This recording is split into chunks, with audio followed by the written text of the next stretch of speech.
The worst betrayals never come from enemies, but from the ones we once trusted to love us the most.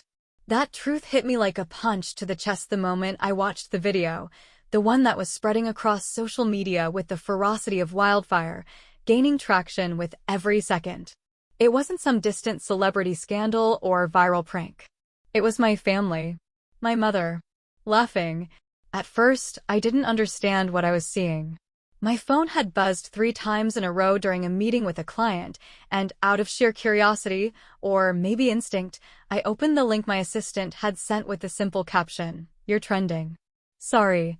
The clip was less than 30 seconds long, but it felt like an hour of slow suffocation. The camera angle was grainy, clearly taken without anyone's knowledge, like someone had balanced a phone on the edge of a couch cushion. My mother sat in the center of the frame with a glass of red wine in her hand, wearing that familiar smirk she used when she was about to say something particularly venomous. My cousin's voice from behind the camera asked, "So how's Amelia doing these days?" And then she laughed. This deep, cackling laugh I hadn't heard since childhood, a sound that always made me feel like I'd done something wrong even when I hadn't. "Oh, Amelia," my mother said, tilting her head and curling her lips into the kind of grin that's half a joke, half a sneer. "We tolerate her just for the paycheck." Laughter filled the room. My aunt, my younger brother, maybe even my uncle, though the voice was muffled. My own flesh and blood chuckled at the idea that my worth began and ended with my bank account. It wasn't what they said. It was the way they said it. The ease, the comfort, as though it were a long-standing inside joke. I stared at the screen, unable to blink, let alone breathe. I was sitting at my desk in my downtown office, surrounded by floor-to-ceiling windows and the skyline I had fought like hell to claim. I built my company from the ground up. Every late night, every risk, every moment of doubt, I carried all of it alone. And still, every month, I sent money home to make sure my family never had to worry. Mortgage payments, utility bills, surprise emergencies that always arrived with suspicious timing. I'd been their lifeline for over a decade, and all the while, they were laughing behind my back. It wasn't always this obvious. The abuse had been subtle in the beginning. My childhood was a collection of invisible bruises, emotional wounds disguised as offhand remarks. "You think you're better than us with your little business ideas?" my mom used to say when I talked about becoming an entrepreneur. My brother once told me during a holiday dinner that I was too intense to ever find a husband. At the time, I told myself they just didn't know how to love in the way I needed. So, I worked harder, gave more, proved myself. I remember the day I paid off their house. My mother had called me in tears, talking about how they were months behind, how the bank was being predatory, and how they were at risk of losing everything. I wired the money that same day, thinking it would finally earn me a seat at the table, not a pedestal, but a place among them. I didn't want worship. I just wanted to belong. Years passed. I kept showing up, thinking eventually they'd see me as more than their meal ticket. I bought my father a new car when his old one broke down, even though he never once said thank you. I helped my sister get her boutique off the ground with a $50,000 interest-free loan, which she never paid back or acknowledged. I didn't keep score. Not then. I thought that was what love looked like. Quiet sacrifices. But watching that video made everything crystal clear. My phone buzzed again, pulling me back into the present. It was my mother. No doubt someone had told her the video was making the rounds. The message was short and careless, as if she hadn't just shattered the last shred of dignity I had tried to hold on to. People always blow things out of proportion. You know how we joke. Don't take everything so seriously. There was no apology. Not even a hint of remorse. Just deflection, wrapped in gaslighting. My fingers hovered over my phone for a moment. The old version of me would have called.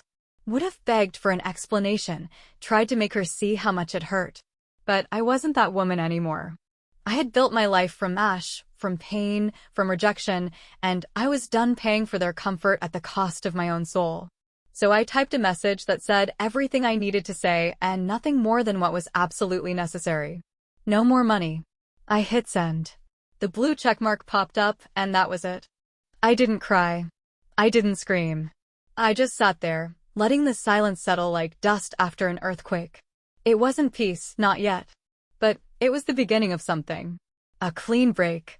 I knew the fallout would come. I could already imagine the texts that would flood in. How could you? You're being dramatic. Family doesn't give up on each other. All of it hollow noise from people who never saw me as anything other than a source of income. For the first time in my life, I felt the smallest flicker of freedom. It didn't roar like a bonfire. It whispered like a secret, quiet and brave. By the next morning, my phone had become a battleground of manipulation, each new message a variation on the same theme: guilt, outrage, and denial dressed up as concern. The first one came from my sister, Caitlin, who rarely spoke to me unless she needed a business loan or wanted help with some ill-fated side hustle she'd seen on TikTok. Seriously, Amelia? Are you really going to let one stupid video come between us? Mom was obviously joking. Don't be so sensitive.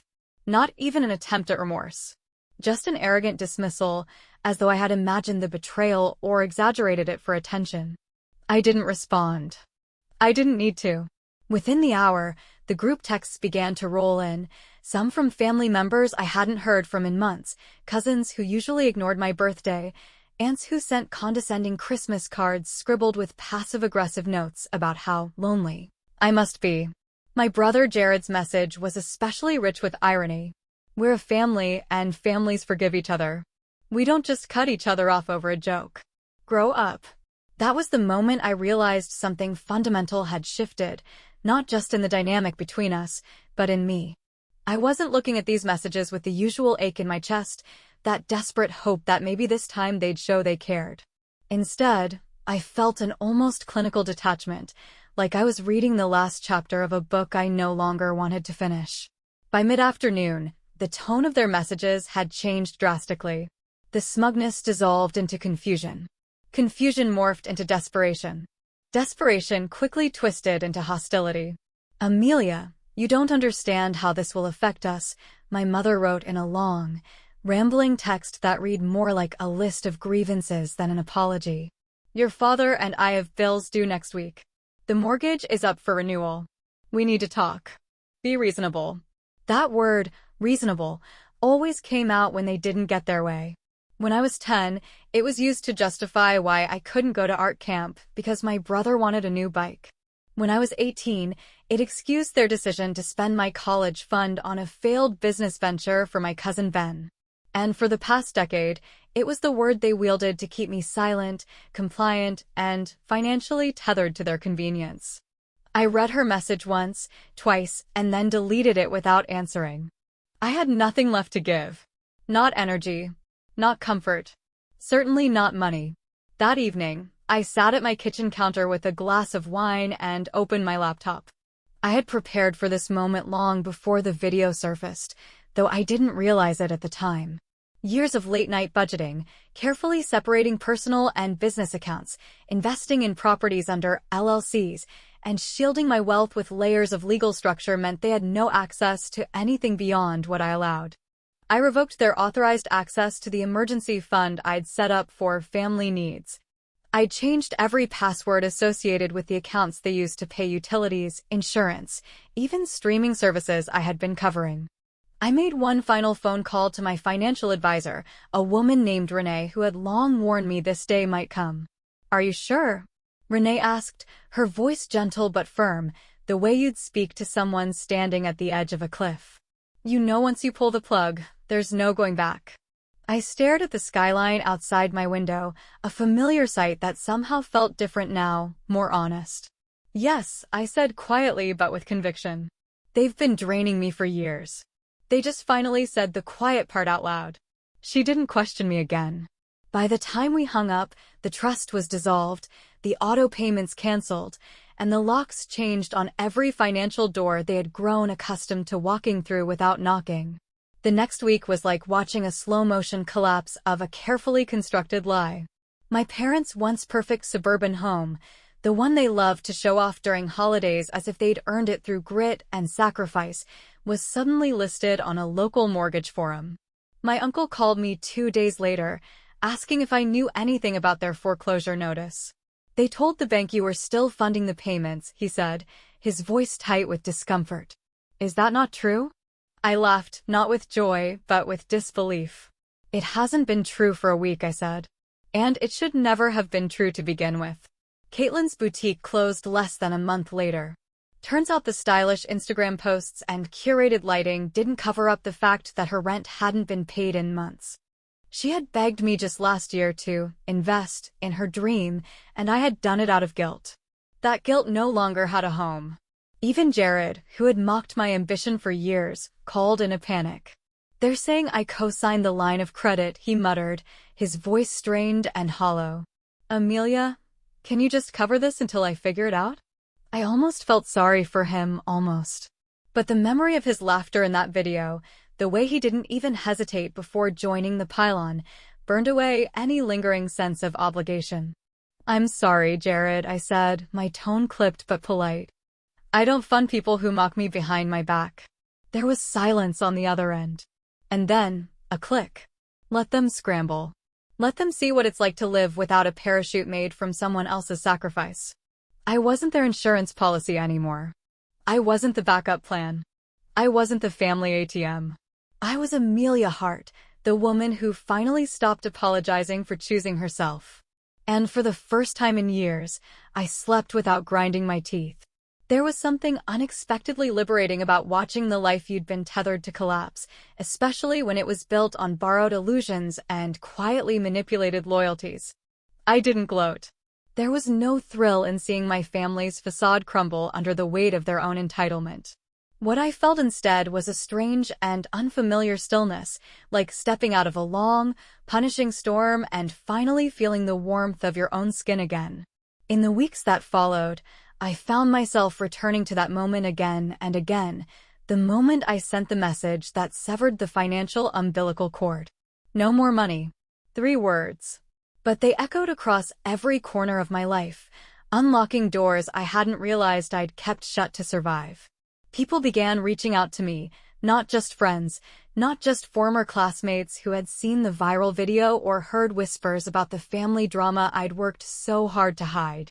Strangers found my inbox through my business website, my professional speaking engagements, and even a few anonymous accounts I'd never heard of before. They didn't want gossip. They wanted guidance.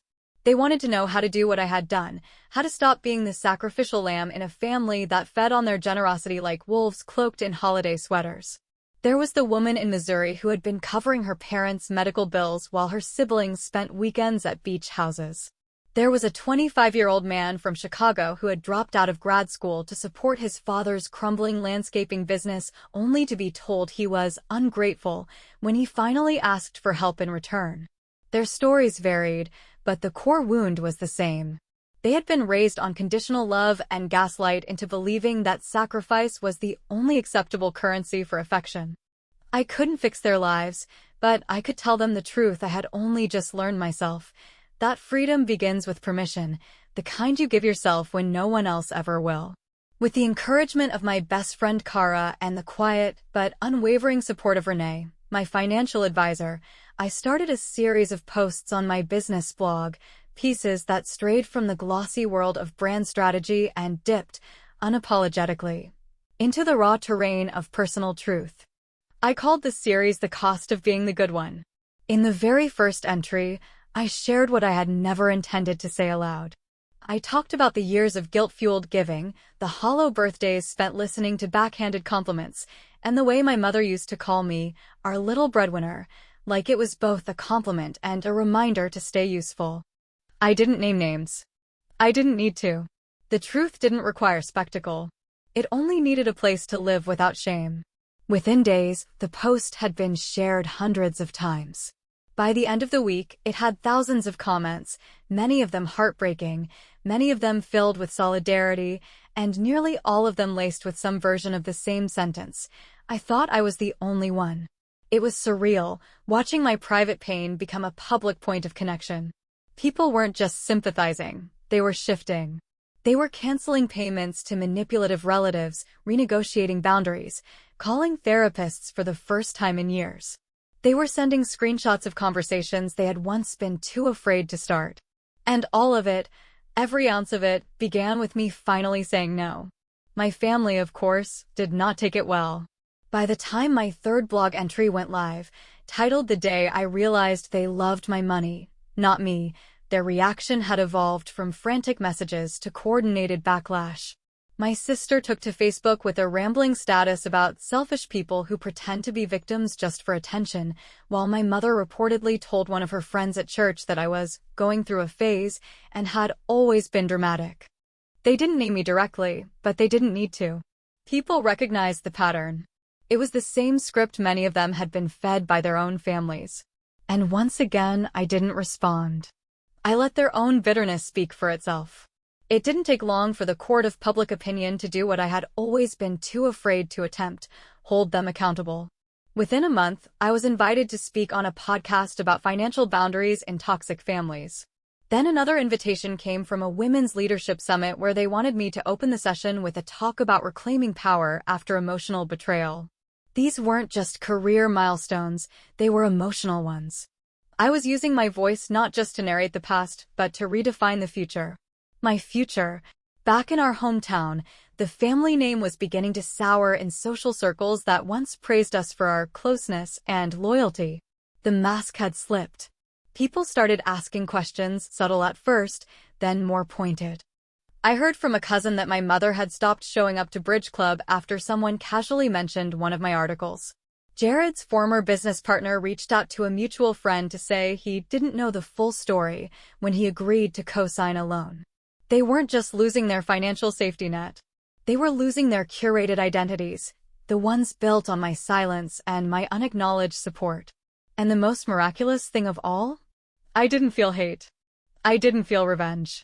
What I felt was lighter, cleaner, truer than all of that. I felt free.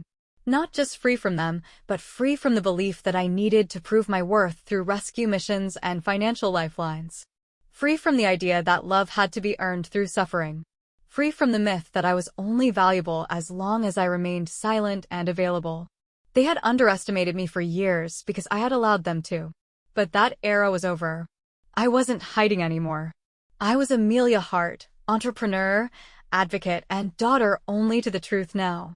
It was almost ironic how silence often speaks louder than the loudest apology.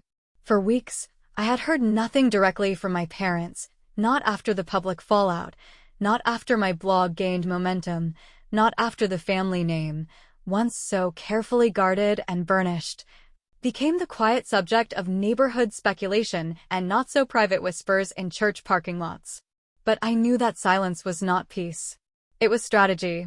The first message came not through a call or a text, but as a handwritten note folded into an envelope with no return address.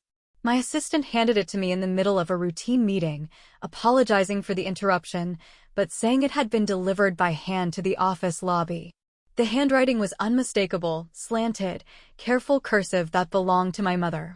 I opened it slowly, not out of hesitation, but with the kind of deliberate detachment that comes from knowing you're being baited into guilt. The letter began predictably enough. Dear Amelia, we miss you. This has all gone too far. We never meant to hurt you.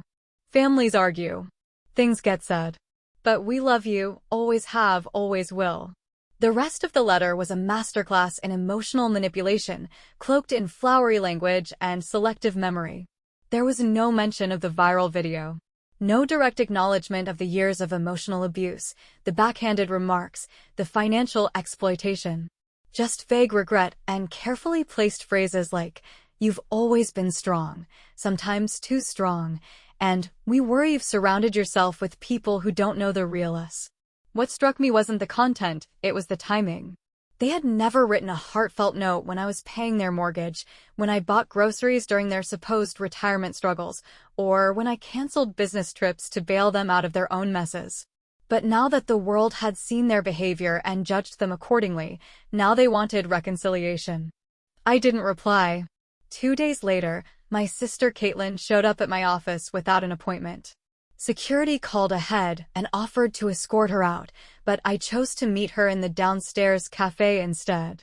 Not because I expected a change of heart, but because I wanted to look into her eyes and see whether anything had truly shifted behind them. She arrived wearing oversized sunglasses and a forced smile, the kind she used to wear whenever she was trying to sell someone on a lie. She sat across from me, ordered a matcha latte she probably couldn't afford anymore, and immediately launched into a performance worthy of a stage. "I just think this has gotten way out of hand," she said, brushing invisible lint off her coat sleeve. "People are saying awful things. Mom hasn't left the house in days. Dad's blood pressure is through the roof. And Jared, well, he's always been sensitive." I let her talk, nodding occasionally, giving her just enough silence to dig her own grave. "I mean, you could have come to us privately instead of blasting our family drama all over the internet. We were hurt too, Amelia. You're not the only one with feelings." It took everything in me not to laugh, not because it was funny, but because the absurdity had become so normalized I almost forgot it was dysfunctional. Instead, I folded my hands, looked her straight in the eye, and said the one thing she wasn't prepared to hear. "I'm not here to absorb your guilt or ease your shame. I'm here to let you know I see the truth now, and I won't unsee it for your comfort."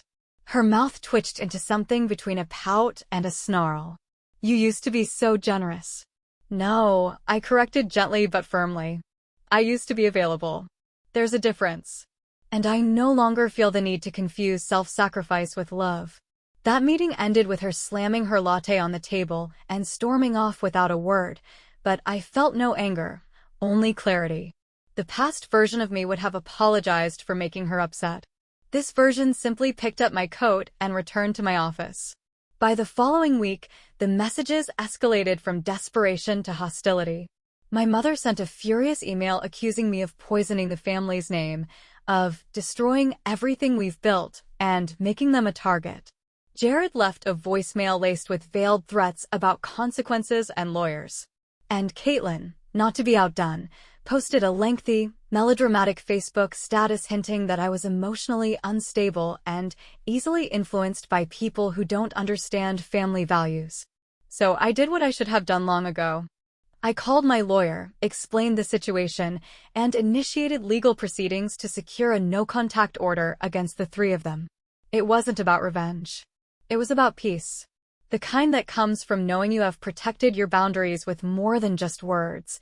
It took nearly a month for the paperwork to be finalized and delivered, but when it was, I felt something in my chest uncoil, like a tightly wound spring finally snapping free. I also increased security measures on my property and business, not because I feared them, but because I valued myself enough now to treat my safety as sacred. In therapy, I told my therapist about the letter, the confrontation, the way their words still echoed in my quietest moments. She didn't rush to reframe it or encourage forgiveness. Instead, she looked at me and said, "You grieved them long before this began. Now you're just releasing what's left."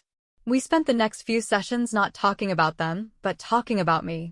Not the version that existed as a counterpoint to their cruelty, but the version who was learning to live for herself. The version who discovered that she could love fiercely without losing herself in the process. I started hiking again. I booked a solo trip to Greece that I'd put off for years because someone in the family always needed something. I began taking Saturdays completely offline. No work, no email, no updates. Just books, long walks, and my own quiet company. And slowly, I began to feel the shape of a life that wasn't built around proving I was good enough to be loved. It was built around the truth that I had always been enough. They just weren't capable of seeing it. They say redemption comes when people change, but I think real redemption is quieter than that. It comes when you change, and you stop needing the apology that will never come. It comes when you reclaim your story without asking anyone for permission. Success, when rooted in healing rather than spite, becomes the most graceful form of revenge, because it doesn't destroy, it transforms. And as the seasons shifted and my life quietly expanded into something both softer and stronger, I began to understand that what I had always longed for was never just success. It was peace tethered to purpose, not to performance. In the months that followed the legal severance from my family, my business didn't just thrive. It blossomed with a sense of direction that felt deeply aligned with the woman I had become. Where I once focused solely on branding high-performance entrepreneurs and scaling companies, I began weaving in a new branch of consulting specifically tailored for individuals emerging from toxic family dynamics. The calls and emails I'd received after sharing my story had not only touched me, they'd ignited something that refused to stay small. With my team's support, I launched the Heart Foundation, a nonprofit initiative designed to provide financial literacy, legal resources, and emotional support for people disentangling themselves from manipulative family structures. We partnered with trauma-informed therapists, family law specialists, and financial advisors who, like me, had once walked through the fire and come out forged, not broken. Our mission was simple but revolutionary: help people reclaim their autonomy, one decision at a time. The first seminar we hosted was in a small, sunlit conference room in Seattle, filled with 20 women and men of all backgrounds, all bearing different scars, but sharing the same ache. Some had been guilt-tripped into co-signing loans they couldn't afford. Others were used as emotional punching bags under the guise of family responsibility. I told them my story not as a tale of survival, but as a blueprint for sovereignty. By the end of the weekend, people were crying not from pain, but from the sheer relief of finally being seen. That seminar turned into a national tour. That tour became a digital course. That course attracted global press. And without meaning to, I found myself not only stepping into my voice more fully than ever, but becoming part of a movement so much bigger than myself. I was no longer the family ATM or the emotionally available daughter whose love came laced with financial rescue. I was a builder of bridges for others and, finally, for myself. But the greatest joy of all was something less tangible, yet more sacred than any career milestone. I began building a family, not the kind tied by blood or legacy, but the kind chosen with intention, mutual respect, and laughter that healed instead of wounded. It started with quiet dinners in my apartment, just me and Kara, sometimes Renee, sometimes people I'd met through the foundation who had become like siblings through shared truth. We would cook together, dance barefoot in the kitchen to Stevie Nicks, sip wine by the fire pit, and tell the kind of stories that didn't require censoring or shrinking.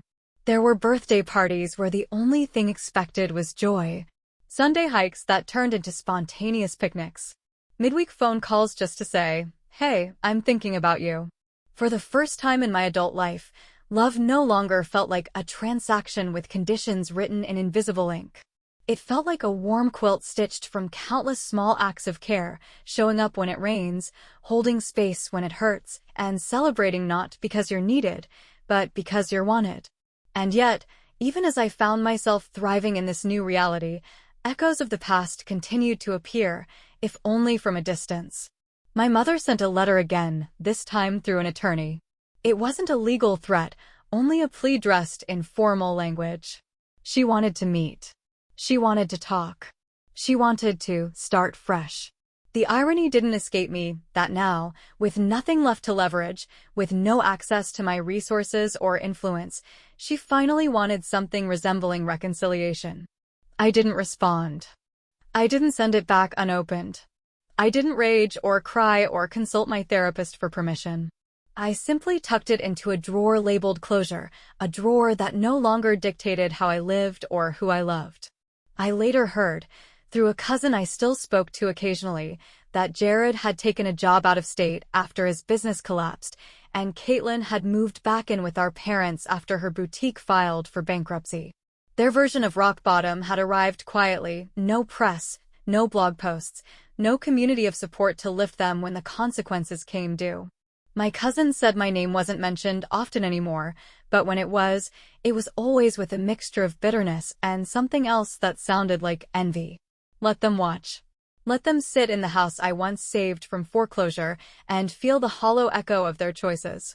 Let them scroll through my growing foundation's testimonials, the press releases of my speaking engagements, the magazine feature that recently named me one of the top female entrepreneurs using business for social change. Let them see the woman they dismissed, mocked, and milked for years now standing tall, unbothered, and unreachable. But I had no desire for revenge. That part of me no longer needed feeding. What I needed, and what I finally claimed, was joy. And joy came in the smallest moments. Waking up in a home filled with books and sunlight, with no anxiety buzzing in my chest about unexpected calls from relatives. Seeing my name in emails from strangers who say, "Because of you, I finally left." Watching someone I mentored buy their first home after decades of supporting a family that never thanked them. That was the kind of triumph that filled me. That was the life I chose, not just for myself, but as an invitation to anyone still tangled in the belief that family loyalty must come at the expense of their soul. I am Amelia Hart, daughter of no one, daughter of everyone who's ever had to walk away in order to come home to themselves.